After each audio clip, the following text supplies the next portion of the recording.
Hey guys, welcome to the DevDojo journey. This is episode 16 and today is August 21st, 2022. So in each of these series, I'm basically talking about building DevDojo and hopefully growing it to 10K MRR. So each of these videos contains 3 simple sections, which include the stats, some updates on DevDojo, and then I cover some questions from last week's video. So how about we jump into the stats? Okay, so we can see here on the DevDojo homepage, we are at 64,270 users.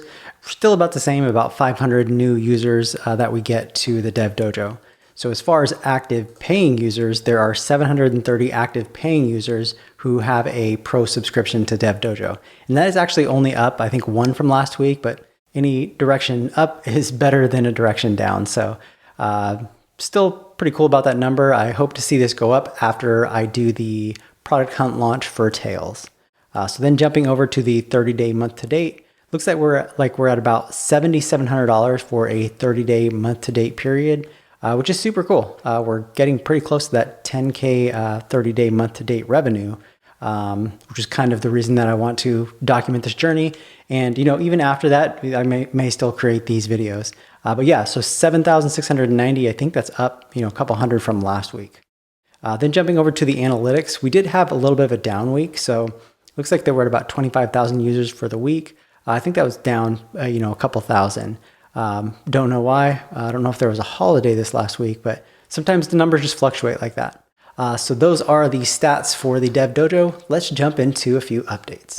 Okay, so this last week I've been working on some videos for the Tails product that I've been working on for the last, I don't know how long, quite a while, but it's my Tailwind CSS page builder.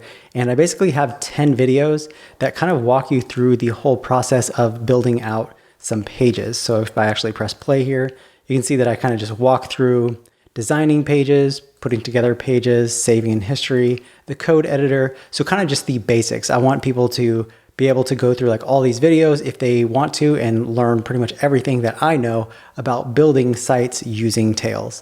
I think it's also good for any product to have video tutorials teaching people the basics of how to use it. Also been working on the documentation a little bit, and this still is going to be kind of what I'm working on next week is the documentation, wrapping that up, and then pretty much preparing the site for the product hunt launch, and may even make the Tails version 2 default by the end of this next week. I'm also rebuilding the tallstack.dev website. So if you go to tallstack.dev, this is just a simple application, simple design put together to kind of showcase the Tallstack, which is Tailwind, Alpine, Laravel, and Livewire. And I reached out to Matt Stouffer and Caleb Porzio and said, hey, would you guys be down for a redesign? Talked with Matt, and we're going to be putting together this new site. It kind of shows the people who've created the Tallstack technologies. Click on resources, about, and then you can also submit a resource. But it looks like something janky is going on there. I'll probably have to figure out what's going on. I think I just need to rerun my npm run dev and it should be fine. But you can see that we also have the crafted with Tails down here. So it's kind of like a free publicity. People who come to the site can say, oh, what's that? And then they can click on this and it will take them to the Tails website.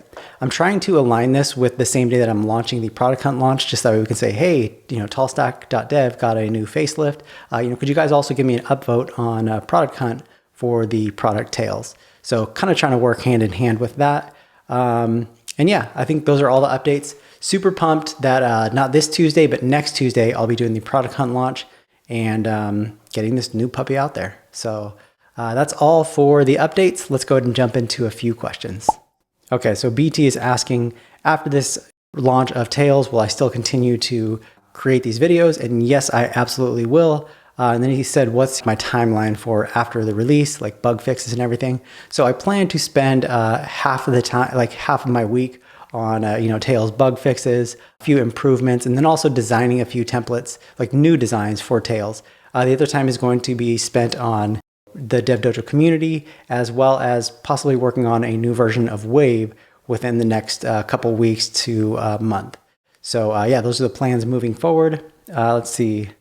Owen was asking, it'd be cool to do a DevDojo live stream. Maybe I could do that on the launch day. I'm not sure. I'll think about that, but that would be pretty cool. Ryan was saying that he was wondering what the infrastructure of DevDojo is. DevDojo is actually just, like you said, a simple DigitalOcean droplet. Then I'm also using Forge to deploy my sites.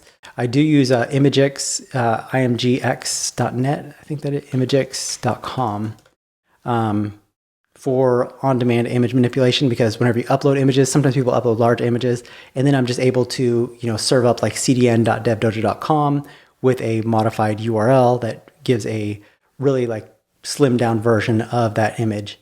I'm using Amazon S3 to host those images, and Imagix and S3 kind of tie in hand. A few of the other services, I'm using Flare app to like notify me of any bugs that happen.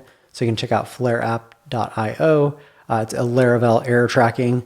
There's a few other services that I'm using, and maybe I'll do like a whole write-up in a future video of all the different services that I'm using for DevDojo.